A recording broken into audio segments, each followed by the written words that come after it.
Hello and welcome to our commemoration event of Yom HaShoah, the Holocaust Memorial Day. I would like to start by acknowledging that we are in the traditional and unceded territory of the Lekwungen people, also known as the Esquimalt and Songhees First Nations, whose historical relationship with this land continues to this day. My name is Nathan Kellerstein, and I am a member of the Victoria Shoah Project. The Victoria Shoah Project, founded in 2016, consists of survivors, their descendants, and others dedicated to providing informative, innovative, and inspirational ways to promote Shoah Holocaust remembrance, awareness, and education. It is my honor to welcome you to this commemoration today. Although different from the regular Shoah commemoration events that we have organized in previous years at the Victoria Jewish Cemetery, the intention for this year is still the same: to share a space with you, to walk together, if metaphorically speaking, along a path of history, remembrance, and hope. We have provided a program that will allow us to learn about the life of George Pal, a Holocaust survivor originally from Hungary living in our community here in Victoria. George will speak about his recent published book, Prisoners of Hope. Our program also includes a historical perspective on the Holocaust in Hungary, the Kaddish of the camps, music, and a message from Rabbi Harry Brechner from Congregation Emmanuel. When preparing for this introduction, I learned about the life of George Pal and couldn't help relating to his story on a personal level. I couldn't help thinking about George's history and making a connection to my family and specifically to my father's history. Both George and my father were Holocaust survivors. Both emerged from the shadows of the Shoah and were also able to rebuild a new life in a new place. Both had the strength to write a book and were public in their commitment to sharing their history, educating, and inspiring people. When we think about the Holocaust, when we remember the fate of 6 million Jews, 250,000 Roma people, 3 million prisoners of war, and hundreds of thousands of homosexuals and people with disabilities, the magnitude of the numbers, loss, and devastation leaves us with no option but to cope using abstraction. I quote the writer Judith Miller, who tells us in her book, One by One by One, abstraction is memory's most ardent enemy. It kills because it encourages distance and often indifference. We must remind ourselves that the Holocaust was not 6 million. It was 1 + 1 + 1. The challenge that we have ahead of us is that we cannot really comprehend the numbers. We cannot really make sense of the magnitude of the loss. Yes, we can learn history. We can understand the social environment. We can think of the different pieces that together created the conditions for the Holocaust to happen. But comprehend? Can we really hold all of this with us? We were not created with the tools necessary for the job, nor was the intention for us to hold in our minds and hearts this dark phase of our history, of our people. But there is one thing that we can and must do. We can and must continue living the life that we are supposed to live. As we learn from the example, like the one of George Pal, it is possible to live a life of hope, to believe that through our thoughts and actions we can affirm life worth living and work to create a world worth living. As we share this time together to remember this time of reflection, I invite you to think not of numbers, but of the person, the stories, like the one from George that we are about to hear.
It is my honor and privilege to provide historical background information on the Holocaust in Hungary, accompanying George Paal's eyewitness account.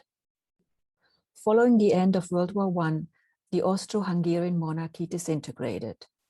As a result of the Trianon Peace Treaty negotiations in 1920, Hungary lost 2/3 of its pre-war territory and more than half of its population of 18 million to neighboring countries such as Romania, Czechoslovakia, and the Kingdom of Serbs, Croats, and Slovenes. After a brief communist dictatorship in 1919, Miklos Horthy established an autocratic right-wing political regime. He maintained the position of regent until October 1944. Aligning itself with Nazi Germany and fascist Italy, Hungary regained portions of these lost territories between 1938 and 1941. George Paal's Czechoslovakian hometown, Mukachevo, which is located in the Subcarpathian Rus, was seized and annexed by Hungary in 1939. Civil rights of Jews in Hungary have been curtailed through a series of anti-Jewish laws and decrees as early as 1920, with the implementation of the Numerus Clausus Act restricting the number of Jewish students to Hungarian universities. The act established a quota of 6% for Jews. It was one of the first anti-Jewish laws of interwar Europe. Another wave of anti-Semitic legislation was introduced between 1938 and 1941. George Paal mentions several of these new laws in his eyewitness account. They defined Jews in racial terms, prohibited intermarriage between Jews and Gentiles, and excluded Jews from many professions. The laws also barred employment of Jews in the civil service. Leading up to the German occupation on March 19, 1944, and without Germany exerting any pressure, the Hungarian government passed a long list of additional discriminatory laws, policies, and decrees. In total, Hungary issued 22 anti-Semitic laws and over 200 anti-Jewish decrees prior to March 1944. The first mass killings of Jewish people on Hungarian territory took place in June 1941 after Hungary joined Nazi Germany's military attack against the Soviet Union. Jews without Hungarian citizenship living in the Transcarpathian Ukraine were rounded up and deported to Kamenets-Podolsky in German-controlled territory. On August 27th and 28th, over 23,000 Jews were murdered by German and Ukrainian units. This large-scale massacre was the first mass killing operation of over 10,000 Jewish victims in the Second World War. Although Nazi Germany continued to pressure the Hungarian government to ghettoize and deport its Jewish population, Prime Minister Miklos Kálai and Regent Horthy refused to hand over the country's Jewish citizens prior to the German occupation in March 1944. The ensuing ghettoization of Jewish communities was carried out by Hungarian law enforcement agencies, including the police and the gendarmerie. As historians Zoltán Vajgyi, Laszlo Zösz, and Gabor Kadar note, quote, Hungarian authorities acted with an efficiency that surprised even the Germans, end of quote. On May 15, mass deportations to Auschwitz-Birkenau commenced. During the next 56 days, over 437,000 Jews were deported from the Hungarian provinces by gendarmes under the guidance of German SS officials. During the month of June, Jews in Budapest were forced to relocate into designated Yellow Star houses. Regent Horthy's final action remained the deportation of these Jews from the capital city. Yet, due to increased international protests and other reasons, Horthy ordered to halt the deportations on July 6th.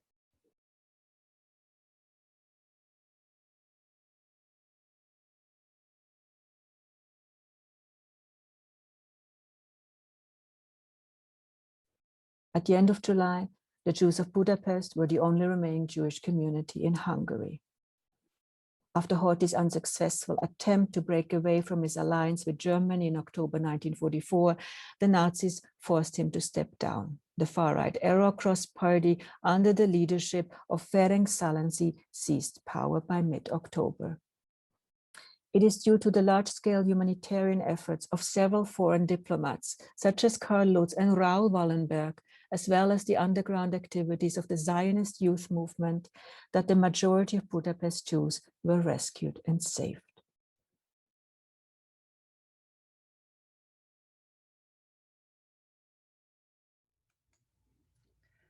Hello, everyone.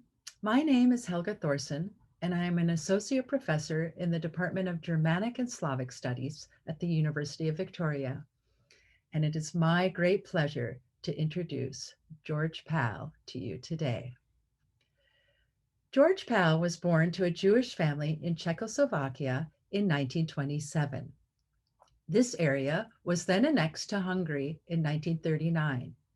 In 1944, at age 17, George, together with many members of his immediate and extended family, was forced to relocate to a ghetto and then deported to Auschwitz, the first of several concentration camps and work camps in which he was imprisoned for the next 11 months.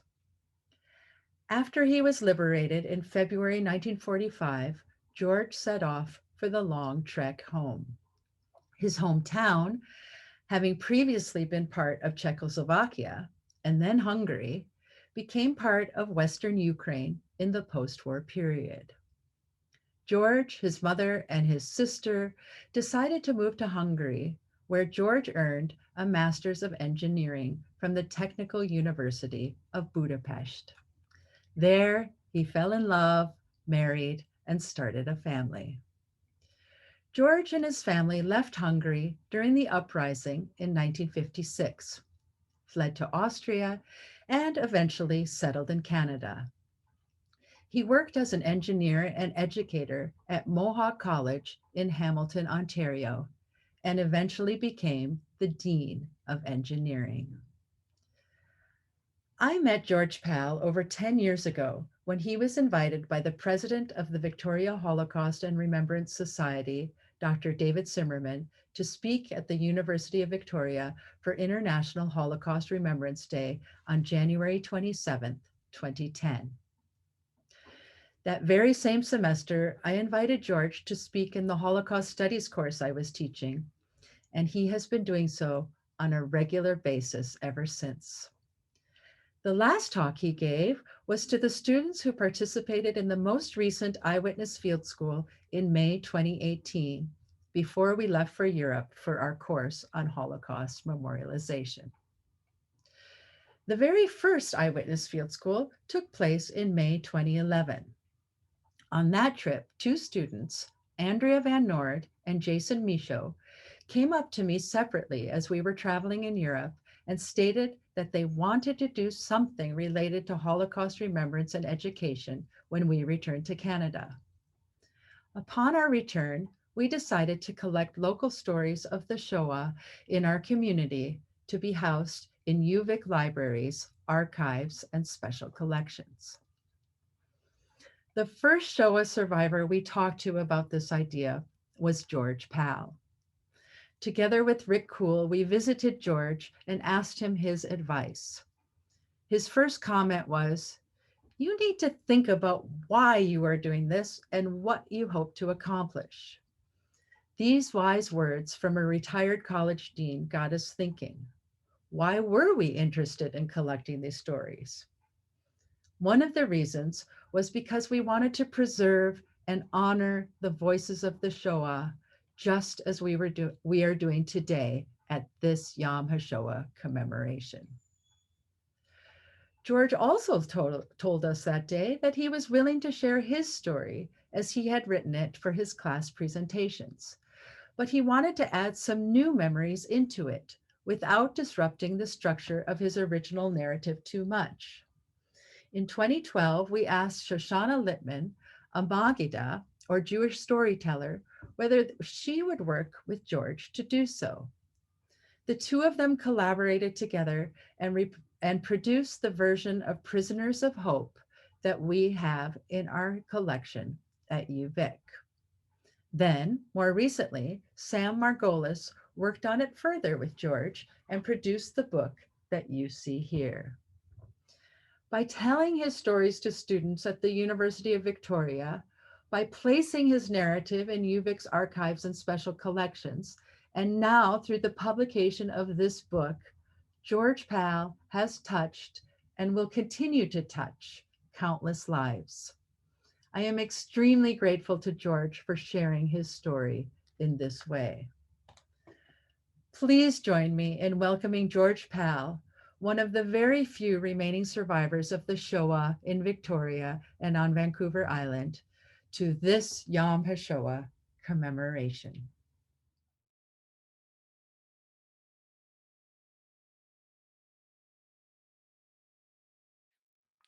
The train slowed to a stop. None of us had any idea where we were. A sign read Auschwitz, Birkenau. We had never heard of the place, but its menacing atmosphere was impressed upon us immediately. Thick black smoke belched from tall chimneys, and crowds of German soldiers, mostly Nazi SS officers, filled the platform. I noted many haggard-looking people wearing strange blue and gray uniforms and caps. As they approached the train doors, I saw that each of their jackets had a number sewn onto it, above the small breast pocket. Beside each number was an inverted triangle. I soon learned that the triangle's color identified a prisoner's status. Yellow triangles were denoted to Jewish prisoners, red triangles indicated communists, pink triangles were assigned to homosexuals, and dark green triangles signified habitual criminals. My name is George Pal, P-A-L. I am 90 years old, and I was in Auschwitz, where I was given the prisoner number 42,821. We were chased out of the cattle car by the SS and by some old prisoners. And we were divided into two groups. This was one group that I am in, that you see the picture of. And you see the picture of me when I was 17 years old in 1944. And next, on my right, was another group of the older people who were told they cannot walk because it's too far for them to walk. They will be taken by trucks. And I looked to the side and I saw my grandfather, Leopold, Uncle Poldy, crying, and I went over to him, risking my life, stepping out of the line. And I said, Poldy, Uncle Poldy, why are you crying? And he said, Jurele, in the cattle car, I had to eat bacon for 2 days, 3 days. And for 60, 70 years, I was strictly kosher.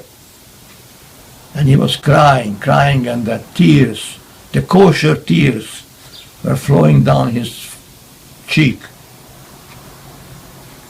And he said, how will I ever repay God for this sin of mine?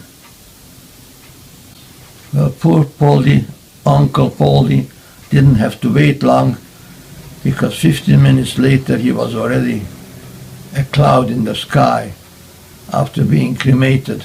But he was a true Jew. He was a real Jew. He believed in it. He abided by the laws of Judaism. He loved to be a Jew. He wanted to be a Jew. He wanted to remain a Jew. But other people had different ideas. Some weeks or months later, as Uncle Morik and I returned with our group from a work shift, we were separated from the other inmates and were informed that we would be convoyed to another labor camp.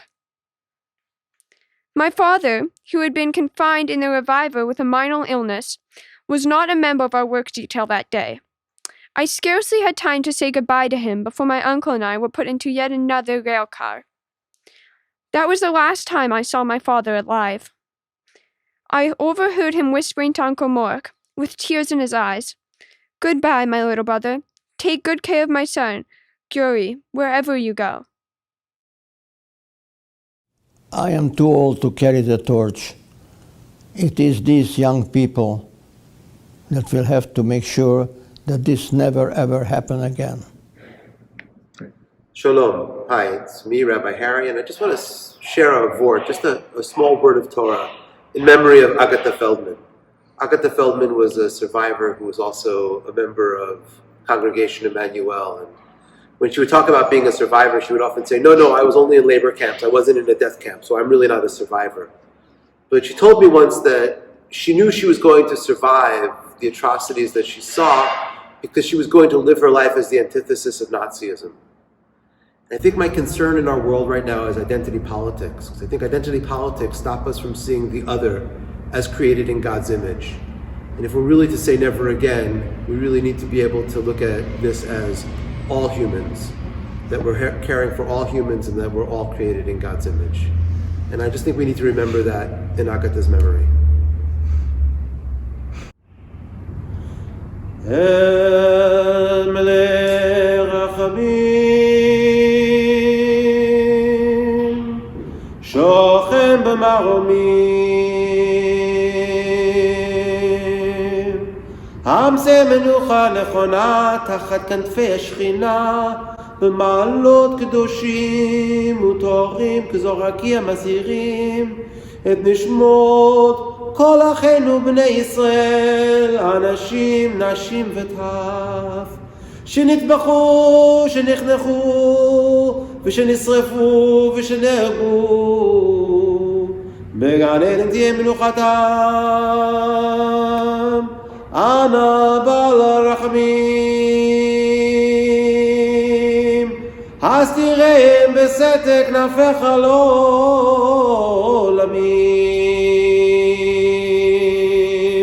וצרור בצוחים בנשמותיהם, אדוני נחלתם, וינוחו בשלום על משכבותיהם, ונאמר Amen. God of compassion, the one who dwells in the realm of spiritual heights, grant perfect rest under the wings of Shekhinah, in the realms of the holy and pure who shine with the splendor of the firmament, to the souls of our collected family, men, women, and children of the house of Israel, who were slaughtered and suffocated and burnt to ashes. May their memory endure, inspiring truth and loyalty in our lives. May their repose be in the paradise of Gan Eden. Please, source of mercy and compassion, bring them under the cover of your protecting wings forever. May their souls be bound up in the bond of eternal life. In you, God, is their legacy. May their rest be shalom. Amen.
יתגדל, Auschwitz, ויתקדש, Lodz, שמי רבה, Ponar, בעלמא דברך ירתי, Baba Yar, יהי שמי רבה מבורך ולעולם עלמיה, יתפרח וישתח, Theresienstadt, ויתפאר ויתרומן, Buchenwald, ויתנשא ויתהדר, Treblinka, ויתעלה ויתהלל, Vilna, שמי דקודשה, Bergen-Belsen, בריחו לילה, Mauthausen, מן כל ביחתה ושירתה, Dachau, תוש בחתה ונחמתה, Minsk, דמירן בעלמה, Warsaw, ואמרו Amen.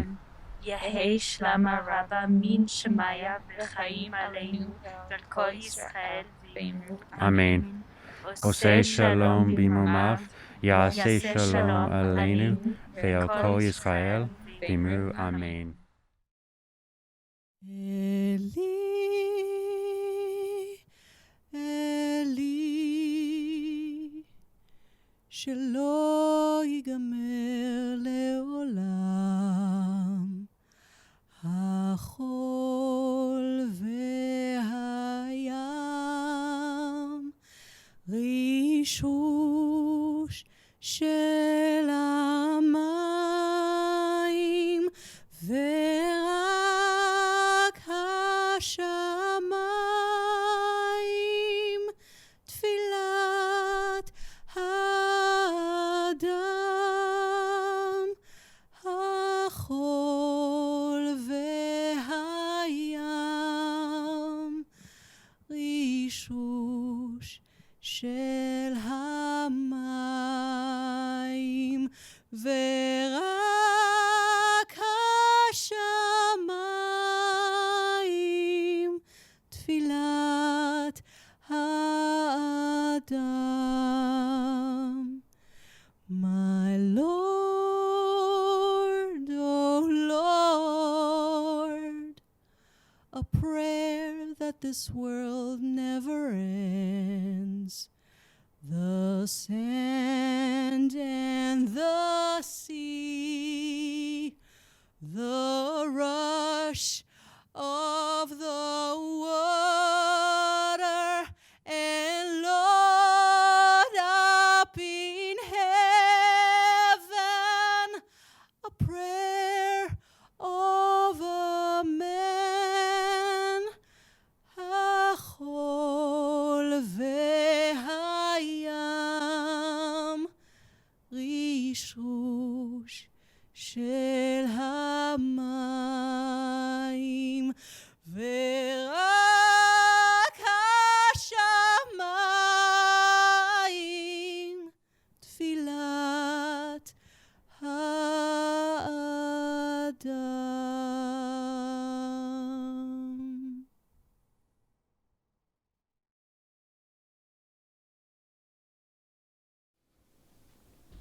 Thank you for coming together to join us in this occasion.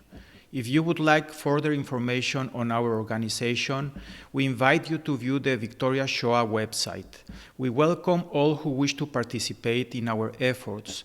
We would like to recognize Congregation Emmanuel for their sponsorship, the Jewish Federation of Victoria and Vancouver Island for their support, and the many others who have contributed to making this event possible.